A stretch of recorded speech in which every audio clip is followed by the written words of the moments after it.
우리가 어떤 사람이 믿음이 좋다 할 때는 대부분 교회 열심히 나간다, 성경을 열심히 읽고 또 기도를 열심히 한다 이런 것 가지고 한 사람의 믿음을 평가합니다.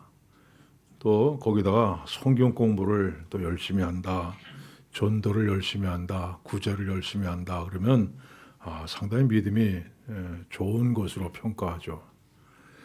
물론 맞는 말이긴 하지만 여러분 그것이 전부는 아닙니다.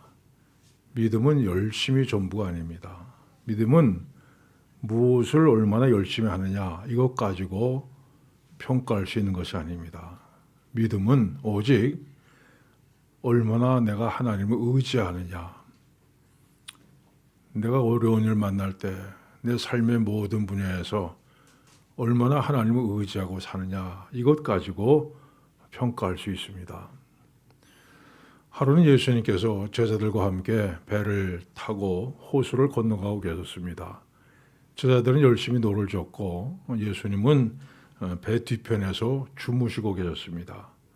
근데 갑자기 광풍이 몰아쳤습니다. 순식간에 배에 물이 가득 차 올랐습니다. 그래서 제자들의 믿음이 흔들리기 시작합니다. 이 제자들은 분명히 예수님은 하나님의 아들이시다 이걸 믿었습니다. 그런데 광풍이 불어치자 이 확신이, 이 믿음이 흔들리기 시작합니다. 그리고 주여 주여 우리가 죽겠나이다 외쳤습니다. 그래서 잠에서 깨어난 예수님은 광풍을 꾸짖어서 잠잠하게 하신 후에 이렇게 말씀하셨습니다. 너희 믿음이 어디 있느냐? 너희 믿음이 어디 갔느냐? 여러분 과연 제자들이 믿음이 없는 사람들입니까? 그렇지 않습니다. 그들은 자신들의 모든 것, 직업도 버리고 또 가족도 포기하고 예수님을 따랐던 사람들입니다.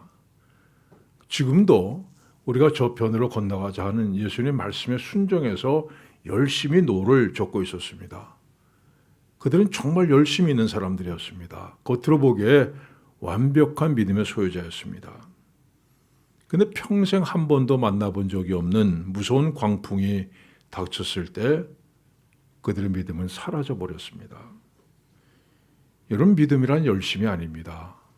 믿음이란 어떤 경우에도 주님을 신뢰하는 겁니다. 주님을 의지하는 겁니다.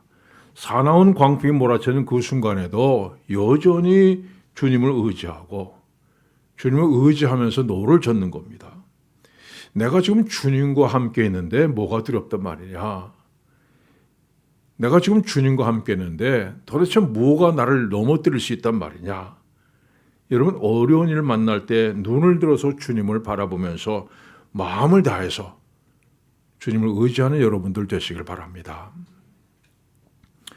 자, 오늘 본문은 예루살렘이 멸망하고 유다 백성들이 바벨론 포로로 잡혀갈 때 하나님께서 주신 말씀입니다. 유다 백성들은 하나님의 영영 우리를 버리셨는가 하는 절망에 빠져 있었습니다. 이때 이사야 선지자가 이렇게 얘기합니다. 너희 중에 여호와를 경외하며 그의 종의 목소리를 청종하는 자가 누구냐? 흑암 중에 행하여 빛이 없는 자라도 여호와의 이름을 의뢰하며 자기 하나님께 의지할지어다. 여러분 성경에 나오는 사람 중에서 흑암 중에 행하여 빛이 없는 사람의 대표가 누굽니까? 요셉입니다. 자, 부잣집의 막내 아들로 태어나서 아버지의 사랑을 듬뿍 받으면서 자라났습니다. 이 야곱이 요셉에게 채색 옷을 지어 입혔다고 하는데 이 채색 옷은 왕족, 족장 또 족장의 후계자들만 입는 옷이었습니다. 자, 그러니까 요셉이 채색 옷을 입었다는 것은 야곱이 그를 후계자로 생각했다는 얘기입니다. 그래서 이 요셉은 형들의 미움을 받아서 애굽의 종으로 팔려가게 됩니다. 아무런 부족함이 없이 살던 17살 소년이 하루아침에 낯선 나라로 노예로 팔려간 겁니다. 정말 요셉은 가족들로부터 떨어져서 캄캄한 어둠 속으로 던져졌습니다. 자, 종으로 팔려간 집에서 열심히 일해서 그 집 사람들의 신임을 얻게 됐는데 이번엔 억울한 누명을 쓰고 감옥에 갇히게 됩니다. 그나마 종을 붙이고 살던 사람들로부터 떨어져서 더 짙은 어둠 속으로 던져졌습니다. 감옥에 갇혀 있을 때 왕의 술 맡은 신하와 떡 굽는 신하가 들어왔습니다. 이 당시에는 왕을 독살하려는 세력이 있었기 때문에 이 두 직책은 아주 중요한 직책입니다. 요셉이 그들의 꿈을 해석해 주면서 자, 당신이 풀려나거든 바로에게 왕에게 내 억울한 일 사정을 생각해서 이 얘기해서 날 좀 풀려나게 해 주십시오 부탁을 했습니다. 그런데 굳게 믿었던 그 신하는 감옥 밖에 나가자마자 요셉을 잊어버렸습니다. 그나마 희망을 가졌던 한 줄기 빛조차 꺼지고 말았습니다. 요셉의 일생은 정말 흑암 가운데 빛을 찾을 수 없는 인생이었습니다. 자, 그런데 그에게 바로의 꿈을 해석할 수 있는 기회가 찾아왔습니다. 10여 년 동안 감옥에 갇혀 있다가 처음 바깥으로 나왔습니다. 그런데 그는 이렇게 얘기합니다. 내가 아니라 하나님께서 바로에게 편안한 대답을 하시리이다. 여러분, 저는 이 구절이 성경 전체를 통해서 우리가 반드시 기억해야 될 구절이라고 생각합니다. 자, 13년 동안을 흑암 가운데 살던 사람입니다. 억울하게 종살이, 감옥살이를 하던 사람입니다. 근데 그가 감옥 바깥으로 나오면서 처음 한 말이 하나님께서 바로에게 편안한 대답을 하시리이다. 그가 맨 처음 찾은 것은 하나님이었습니다. 그는 흑암 가운데 살았지만 하나님께서 여전히 자신을 버리지 아니하심을 믿었습니다. 변함없이 하나님을 의지하는 사람이었습니다. 이 다윗이 그가 쓴 시편에 하나님을 의지하라는 말을 40번 이상 얘기합니다. 그가 흑암 가운데 다닐 때 하나님을 의지하면 반드시 하나님께서 구해주시는 것을 직접 체험했기 때문입니다. 한 번은 사람들이 사울을 찾아가서 다윗이 어디에 숨어 있다 이걸 가르쳐 줍니다. 사울이 군사들을 거느리고 출동해서 다윗을 완전히 포위했습니다. 이젠 꼼짝없이 붙잡혀 죽게 됐습니다. 근데 이 위기의 순간에 하나님께서 가만히 있지 않으셨습니다. 갑자기 블레셋 군대가 이스라엘을 쳐들어오게 만드시고 이 소식을 들은 사울이 즉시 돌아서서 블레셋과 전쟁을 하러 달려갔습니다. 그래서 다윗은 그곳 이름을 셀라 하마스곳, 다시 말해서 분리하는 바위라고 불렀습니다. 하나님께서 다윗을 위험으로부터 분리해 주셨습니다. 여러분, 세상 사람들은 동서남북밖에 없습니다. 동서남북 사방에 다 막히면 더 이상 갈 곳이 없습니다. 그러나 우리에게는 동서남북 이외에 하나가 더 있습니다. 바로 하늘이죠. 동서남북 사방에 다 막히면 그때는 하늘의 문이 열립니다. 하늘로부터 하나님의 도우심이 임하십니다. 인도네시아 수마트라에서 20년 동안 선교 활동을 펼쳤던 아셀트라고 하는 네덜란드 선교사가 있습니다. 그가 복음을 전하던 복타스라는 민족은요, 정말 난폭하기로 이름이 나 있는 그런 종족이었습니다.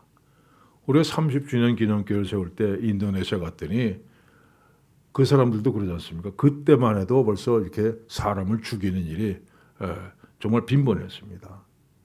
이 아셀트 선교사가 부임하기 전에 이미 두 사람의 미국 선교사가 그들에게 목숨을 잃었습니다. 그래서 아셀트 선교사가 정착을 하고 복음을 전하기 시작하자 이 사람들이 매일 밤 집을 포위하고 죽이겠다 위협을 해왔습니다. 그런데 어느 날부터 자취를 감췄습니다. 그리고 어느 날 보타스 종족의 지도자가 그를 찾아와서 이렇게 물었습니다. 밤마다 당신 집을 지키고 있는 경비원들은 도대체 어디서 온 사람들입니까? 의아하게 생각하면서 무슨 말입니까? 우리 집엔 경비원 없습니다. 우리 집에는 우리 부부하고 말을 키우는 소년하고 가정부밖에 없습니다. 그러자 그가 아니 밤마다 이 집 울타리를 지키고 지키는 경비원이 분명히 있는데 왜 거짓말을 합니까? 도대체 그들 어디에 숨겼습니까? 내가 찾아봐도 되겠습니까? 하면서 방마다 샅샅이 뒤졌지만 아무도 발견하지 못했습니다. 그리고 그는 이렇게 말했습니다. 당신이 처음 여기 왔을 때 우리는 당신이 우리를 해체하려고 왔다고 생각했습니다. 그래서 당신을 죽이려고 밤마다 접근했는데 그때마다 번쩍번쩍하는 칼을 든 경비원들이 둘러서 있어서 당신을 죽일 수가 없었습니다. 자, 그래서 사람 죽이는 일을 전문으로 하는 사람에게 대가를 많이 주면서 죽여달라고 부탁했습니다.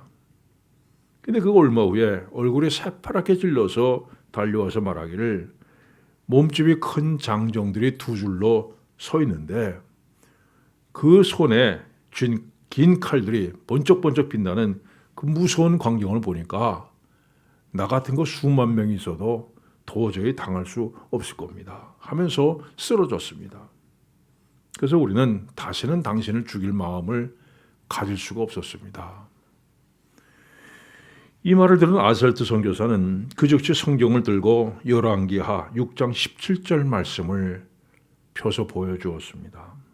기도하여 이르되 여호와여 원하건대 그의 눈을 열어서 보게 하옵소서 하니 여호와께서 그 청년의 눈을 여심해 그가 보니 불말과 불병거가 산에 가득하여 엘리사를 둘렀더라. 보따스 종족의 지도자가 그 말씀을 들으니까 자기들이 본 모습을 보았던 모습과 똑같았습니다. 결국에 이 종족은 한 사람도 빼지 않고 전부 예수를 믿게 되었습니다. 시편은 이렇게 말씀합니다. 여호와는 너를 지키시는 이시라.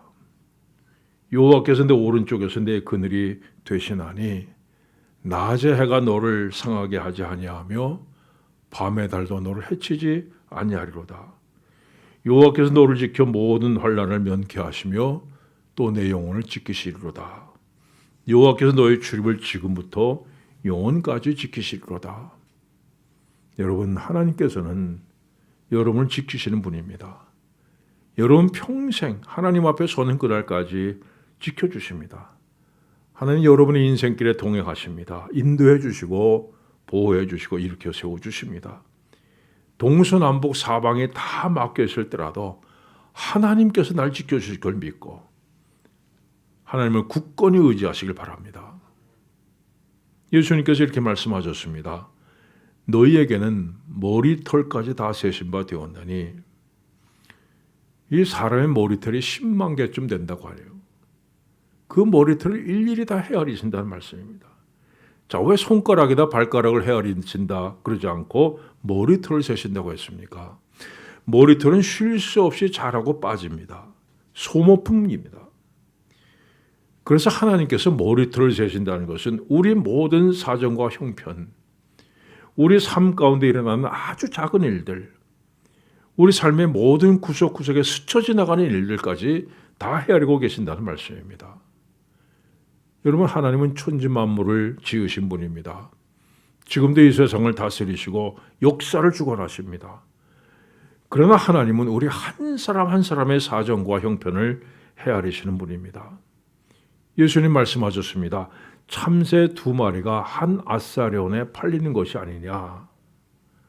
그러나 너희 아버지께서 허락하지 아니하시면 그 하나도 땅에 떨어지지 아니하리라. 여러분, 하늘에 날아다니는 참새들, 하나님께 그 참새 한 마리도 잊지 않고 계신다는 말씀입니다. 참새 한 마리가 이 땅에 태어나고 그리고 땅에 떨어져 죽는 것도 하나님의 주권 아래 있다고 말씀합니다. 하물며 우리 누굽니까? 하나님의 자녀입니다. 하나님께서 우리를 하나님의 자녀로 삼으시기 위해서 하나님의 아들 예수 그리스도를 십자가에 못 박으셨습니다. 예수님의 생명을 대가로 지불하시고 우리를 하나님의 자녀 삼으셨습니다. 여러분, 그래서 하나님 우리의 머리털을 세십니다. 한없는 사랑으로 우리를 감싸시고 우리 삶의 모든 구석구석을 살펴주십니다. 지금 여러분이 겪고 있는 모든 일들, 걱정하는 일들, 염려하는 일들, 여러분이 흘리는 눈물, 여러분 입에서 나오는 작은 신음소리, 이 모든 것을 우리 아버지 하나님은 알고 계십니다. 헤아려 주십니다. 여러분이 하나님을 의지하시길 바랍니다. 굳게 붙드시기 바랍니다. 하나님 주시는 평안과 소망이 여러분에게 넘치게 될 것을 분명히 믿습니다.